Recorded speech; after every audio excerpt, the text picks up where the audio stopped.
Let us open our Bible on Psalms 107, verse 21. Praise the Lord. Oh, that men would praise the Lord for His goodness and for His wonderful works through the children of men. Yes. O nawa ang mga tao pupuri sa Panginoon, sa Kanyang kabutihan.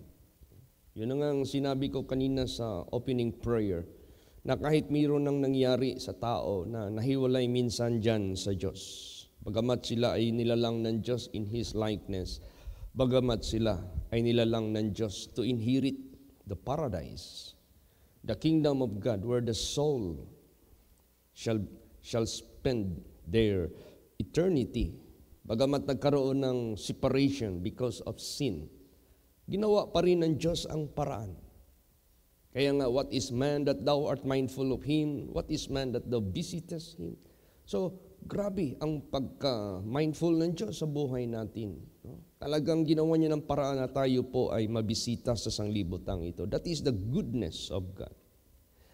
At habang nandito ang mga tao sa sanglibutang ito, sinabi dito, for His wonderful works to the children of men. Maraming mga wonderful works ang ginawa ng ating Panginoong Diyos. Aside from, nilalang tayo ng Diyos wonderfully.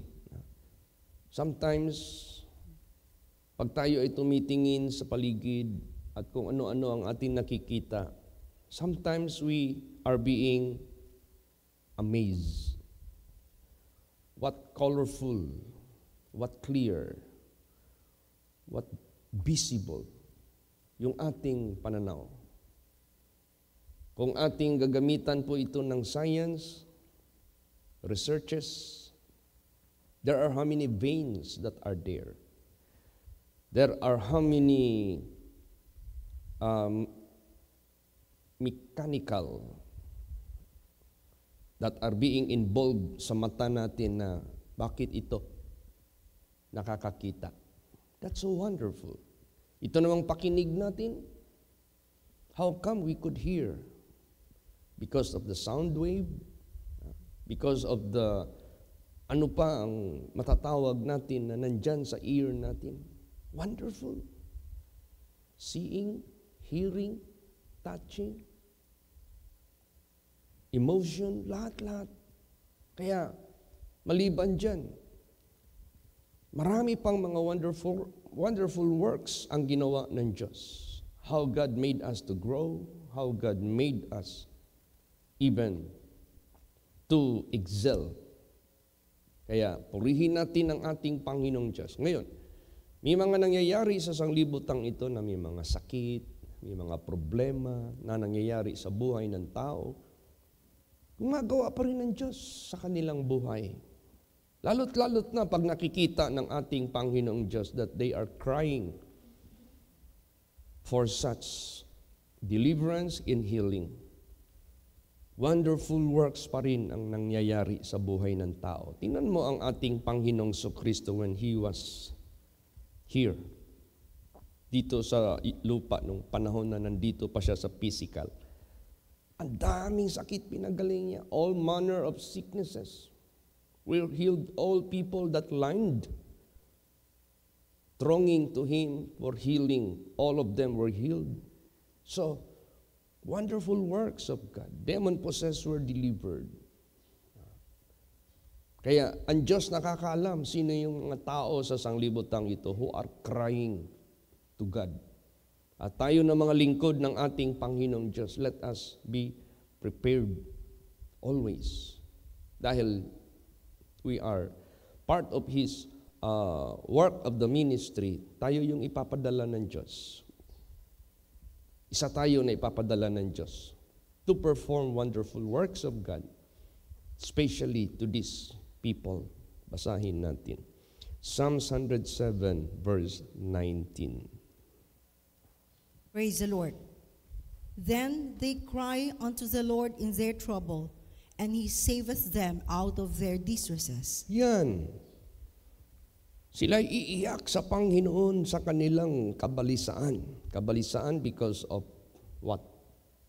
Because of problem, because of necessity, because of sicknesses. Ganun.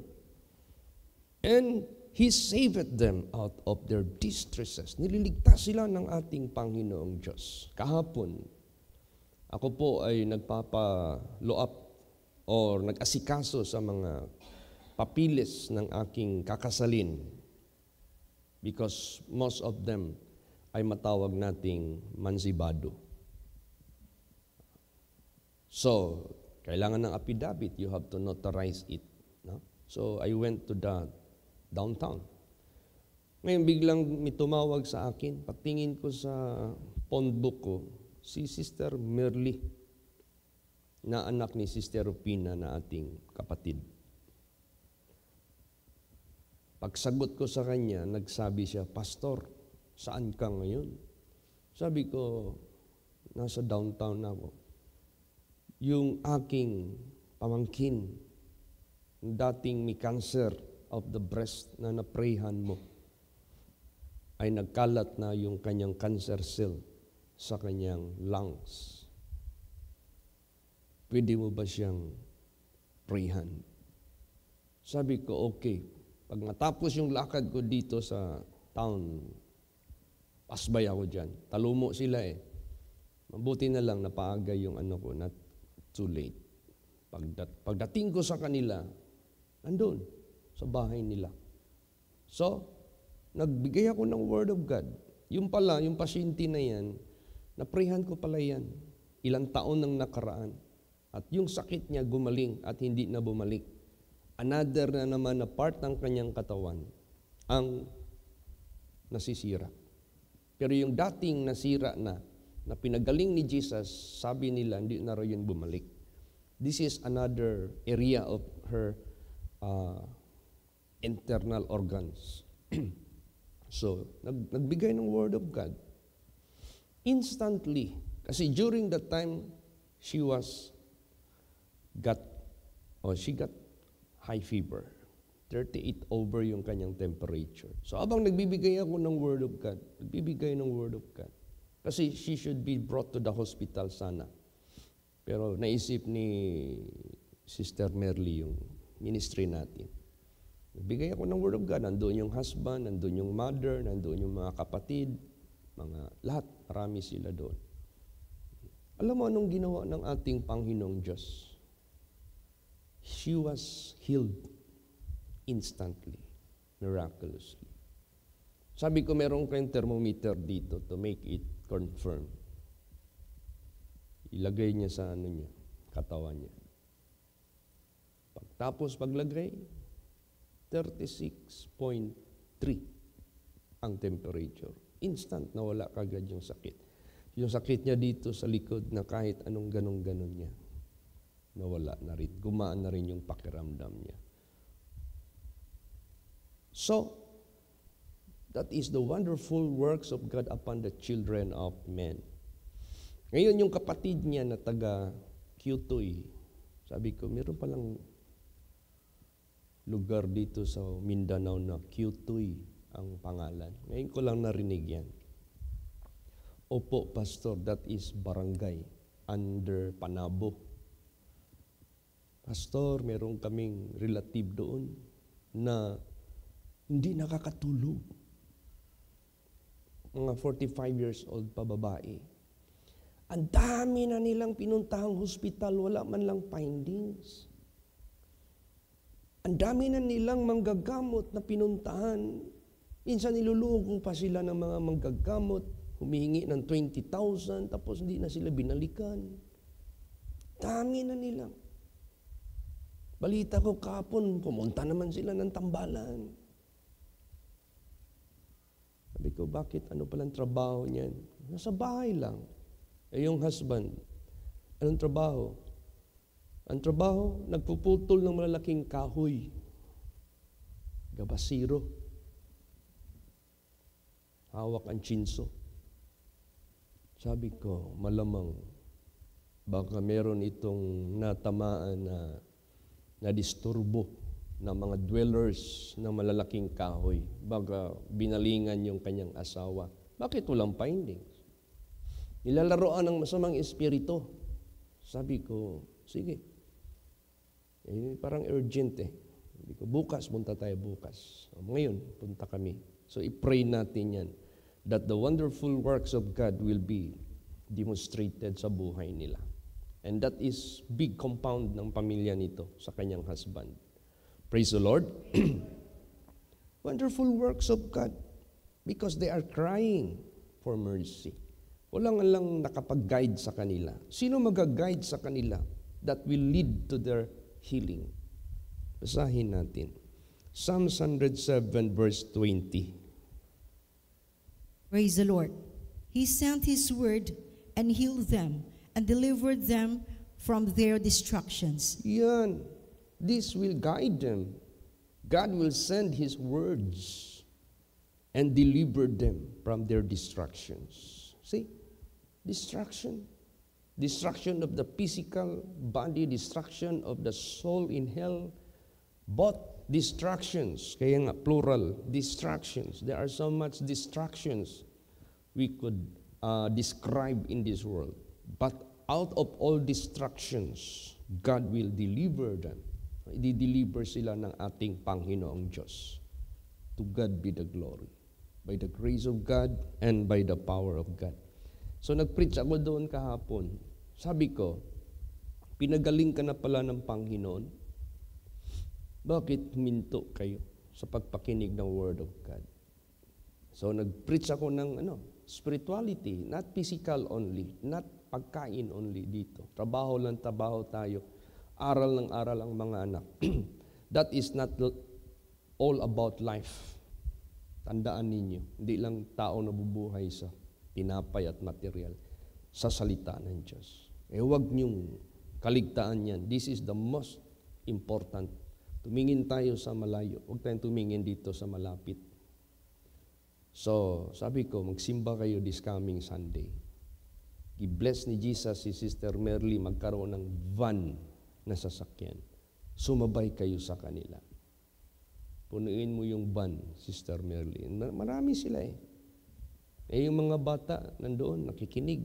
Alam mo, nung papatanggap ko sila, umiiyak yung mga bata. Ha?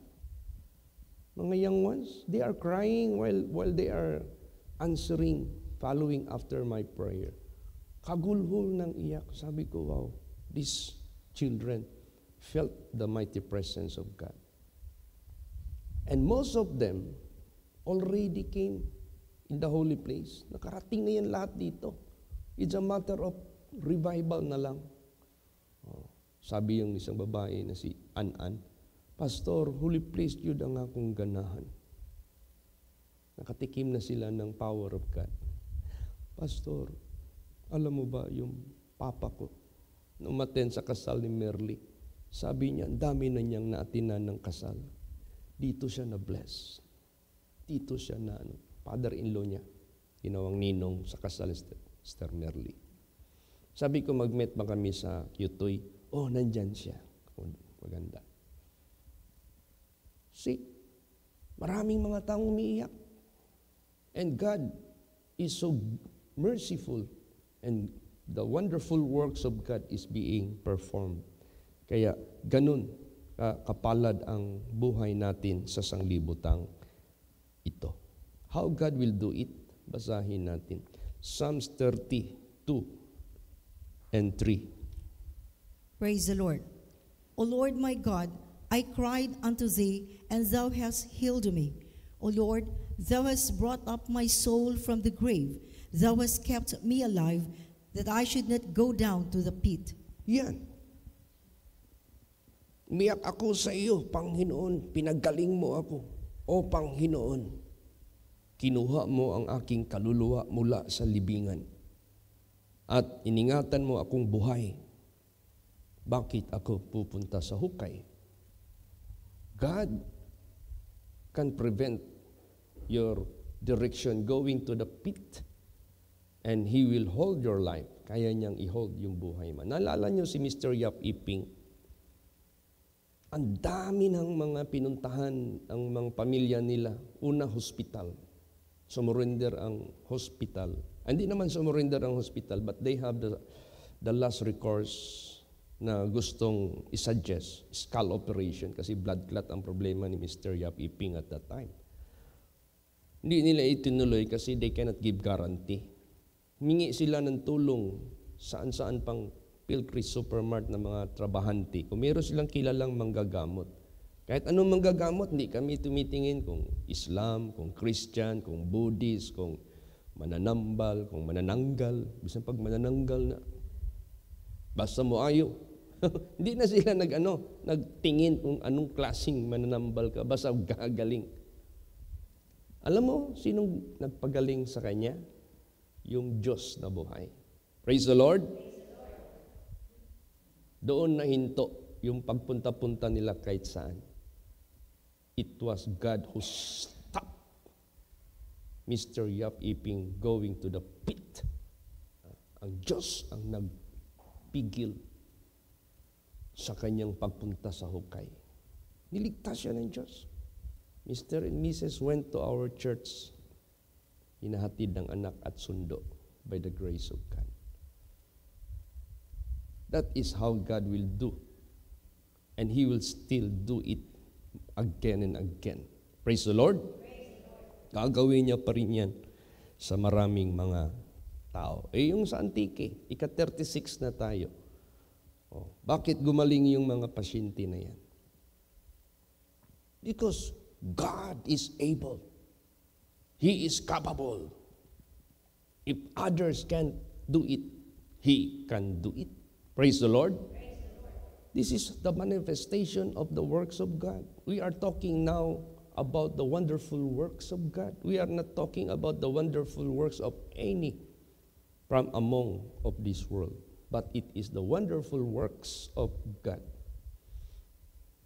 Ganun ang kapangyarihan. Yun si Brother Nene na bisitahan namin ni Pastor Dan. Bisita ko kagabi.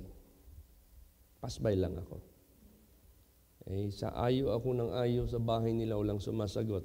I supposed to go home. Nasalubong ko yung relative ni Brad Samuel. Pastor, kumusta? Kung ragwa may tao sa balay nila, Sister Jeanette, ay naara na sila, Pastor. Siya yung nag-assist sa akin. Lumapit doon sa bahay, sumigaw, ayaw! Sumagot. Yung pala, nandoon sila sa dulo ng kanilang property na bahay, nag-aayos ng tindahan together with the husband. Nung kinumusta ko sila, alam mo, Pastor, si Nene, yung husband niya, nag-ikot-ikot na dito sa ground ng aming area. Wow! To God be the glory. Good news, Pastor. Kahapon lang, lumabas yung result ng laboratory. Normal na lahat, Pastor. Wala nang problema sa lahat ng kanyang blood chemical check-up. Pati yung kriya niya, normal na kasi tumaas na eh. Tapos ini-stretch sa harapan ko ni Brother Nene yung kanyang paa. Almost may straight na. Praise the Lord. Kasi ina-assist din ni Pastor Dan na ma-massage by the blessed oil, by the power of God. That is wonderful. Dati, hindi makatayo, hindi makalakad. Tapos nakamukmok na lang si Brad Nene doon sa wheelchair. Talaga. That was the first time I saw that patient. But this time, sabi niya, Pastor, hindi na siya gumagamit nung gano'n na Hindi na siya. Isang na lang, tungkod na lang yung assist niya. Malakad na siya. That is the wonderful works of God. And Sister Jeanette, nag-testimony siya sa mga kapitbahay. Pastor, abot ba ako testimony ng pinakadulo diha? Daghang kong gitestimonihan sa ilaha. Kung kisay mo welcome, sultian lang taka. Bakit nag-testimony siya? She experienced the wonderful works of God in the life of her husband. Praise the Lord. Kaya pag Pag ipadala na ng Diyos ang kanyang word, yung sinabi diyan, He sent His words and healed them.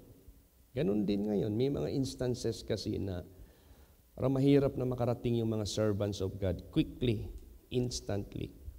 Word na lang ang napapadala doon. Tingnan mo si Shine, nagsuffer ng matinding sakit. After sa prayer na napadala yung word. Anong word na padala doon? Repent. Anong napadala doon? Humble. Then, word of God, if my people being called by Him shall humble and pray and seek His face. Di ba? Sinabi doon, and He will heal them. Nakarest ka agad siya, nakatulog, nakakain. By the grace of God. Basahin natin. Nangyari ba yan sa Bible noon? Basahin natin. Dito natin makikita, He is the same yesterday, today, and forever. Matthew 8:8. Praise the Lord. The centurion answered and said, Lord, I am not worthy that thou shouldest come under my roof, but speak the word only, and my servant shall be healed. Yan, sabihin mo lang yung salita mo. I am not worthy to welcome you into my roof. Because this is officer. Maybe this man is bloody man. Sabi ng centurion, Lord, I am not worthy that thou shouldest come under my roof, but speak the word only, and my servant shall be healed. At totoo yan. Nangyari yan. Gumaling yung servant niya. Pinadala lang ni Jesus yung word niya. Praise the Lord. But this is in special cases. Pero mas maganda yung personal natin mabisitahan yung mga tao. Ang ganito lang na mga pangyayari, sometimes because of the distance, it might be how many kilometers away, at kailangan na nila yung deliverance, just send the word of God. It might be other countries, overseas, just send the word of God. Ganun. At walang sakit na hindi mapapagaling ng ang Diyos unless kung panahon mo na kunin ka na ng Panginoon. Praise the Lord. Basahin natin. Psalms 103, 3 hanggang 4. Praise the Lord. Who forgiveth all thine iniquities, who healeth all thy diseases, who redeemeth thy life from destruction, who crowneth thee with loving kindness and tender mercies. Yan. See? Lahat ng mga iniquities, He can forgive. Lahat ng mga diseases, He can heal. And He can save you from the destruction. What destruction is that about? The destruction of your soul. He can spare you. He can redeem you. Basa, Job 33, 28 hanggang 30. Praise the Lord. He will deliver his soul from going into the pit, and his life shall see the light. Lo, all these things worketh God oftentimes with man, to bring back his soul from the pit, to be enlightened with the light of the living. Yes. Kaya nga sabi ko kahapon doon sa taga-Talomo, sabi ko, we are not hoping for God, for Christ, for just healing of your sickness. Don't tell me you will not grow old and die. After that, saan ka pupunta? But, pag mag-asa tayo sa Diyos, remember, God had prepared for our eternal benefit. Kaya kayo, huwag kayong makahinumdum lang magsakit mo sa Diyos. Padayon mo, kaya wata kabalog, mabuhi pa bata. Na-realize nila yun. How important ang ating spirituality. Soul ang pinag-uusapan dito. It's no longer the physical body. Praise the Lord. He delivered his soul from going to the pit. His life shall see the light. Lo, all these things worketh God oftentimes with men, to bring back his soul from the pit and to be enlightened with the light of the living. Basa pa, Psalms 49:15. Praise the Lord. But God will redeem my soul from the power of the grave, for he shall receive me. See, this grave is not the memorial park. It is not the public cemetery, neither any place of this world where the people are being buried. No, this grave is the graveyard of the souls who will suffer for the second death. Pag niligtas ka dyan, you will be received into the kingdom of God. Kaya nga, He shall receive me. Praise the Lord. Tatanggapin niya ako sa kaharian ng Diyos. Kung tatanggapin ka sa kaharian ng Diyos, hindi ka tatanggapin sa lowest hell. It is the grave of the soul that will die in the second death. Basahin natin. Psalms 86:13. Praise the Lord. For great is thy mercy toward me, and thou hast delivered my soul from the lowest hell. Yan. You see? So ang wonderful works of God, not only just for healing of sicknesses, not only just for deliverance from being possessed of the devil, not only for the solution of the problem, not only being ease from pain, not only being solved from any problems. No, that is not just all about the temporal, the literal, the material matters, or the physical sickness. No, it is also more than that. Even your eternal state, even your eternal matters sa buhay mo. God will do His love, His wonderful work sa buhay mo to redeem you from the grave, to let you walk among the land of the living. Kaya, ganun. Basa. Saan tayo niya liligtasin? Psalms 86:13. Okay. So, lowest hell, that is indication of impyerno. Wala namang ibang lowest hell na pinaka-bottom less na lugar na yan, na napakalalim yan. Nahukay, yung pit na yan. Or lowest hell kung tawagin. Kaya, sa buhay natin, if you are being redeemed from the grave of your soul or from the lowest hell, where you shall go. Last verse. John 14:3. Praise the Lord. And if I go and prepare a place for you, I will come again and receive you unto myself, that where I am, there you may be also. Yan. You see? Kaya sabi ko nga sa kahapon sa talo mo, sabi ko, alam nyo ba, kung dalhin tayo ng Diyos sa kanyang kaharian, patitirahin niya tayo sa mansion made of gold. Wala nang kahirapan doon. Wala nang kamatayan doon. Wala nang kahapisan doon. Wala nang sakit doon. Yan ang bago. Alam mo, bago ito sinabi ni Lord Jesus. Let not your heart be troubled. Neither let it be afraid. For in my Father's house are many mansions.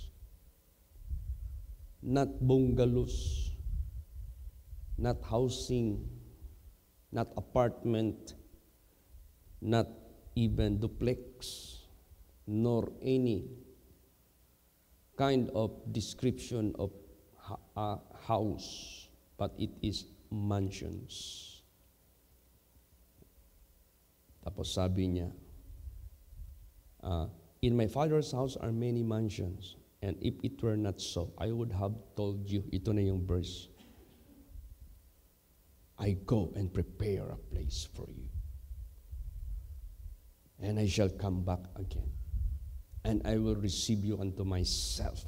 Yun na yun, He shall receive me. Praise the Lord. And where I am, there you may be also. This is another wonderful works of God upon the children of men. Kaya, salamat tayo sa ating Panginoong Diyos. He has so much wonderful works upon us. That the temporal and eternal. The physical and the soul. The financial and the eternal riches. Lahat yan. Sasagutin niya ng ating Panginoong Diyos. Kaya this morning, Please support us in your prayers. Praise the Lord. We will be going to Kyutui. Sabi ko, bakit Kyutui? Parang sound Japanese man. Kasi meron mang Kyoto sa Japan. Kasi kanina nag-try ako ng Kyutui. Wala mang Kyutui. Kyoto. Pero nandoon sa Japan. Tinawagan ko, anong spelling ng Kyutui? Ano ba yan? Sityo yan, barangay. Barangay yun na, Pastor. Mali pa lang yung spelling na in-code ko. Akala ko K-Y-O-T-O-Y. Yung pala, K-I-O-T-O-Y. Pag lumabas talaga. Barangay talaga. Sabi ko, bakit parang Japanese? Ay, Pastor, nagkampo sa una ang mga Hapon din ha. Daghan daw ang mga Hapon din ha. Ay, Kobantogra sounds Japanese. Praise the Lord. Daghang ing bangag diha, Pastor. Unsay pasabot nimo? Dili nag-treasure ha ka mo, isip day mo treasure. Agi sa bomba sa Second World War pa. Daghang bangag. Sabi ko, praise the Lord. Ang kalag ang atong pangitaon para sila maluwas. Praise the Lord. Kaya salamat tayo sa ating Panginoong Diyos na that men would praise the Lord for His goodness and for His wonderful works to the children of men. And those who are crying unto Him, they shall be delivered and they shall be healed by the power of God. Praise the Lord. Magsitayo po ang lahat. Let us all pray. Hallelujah.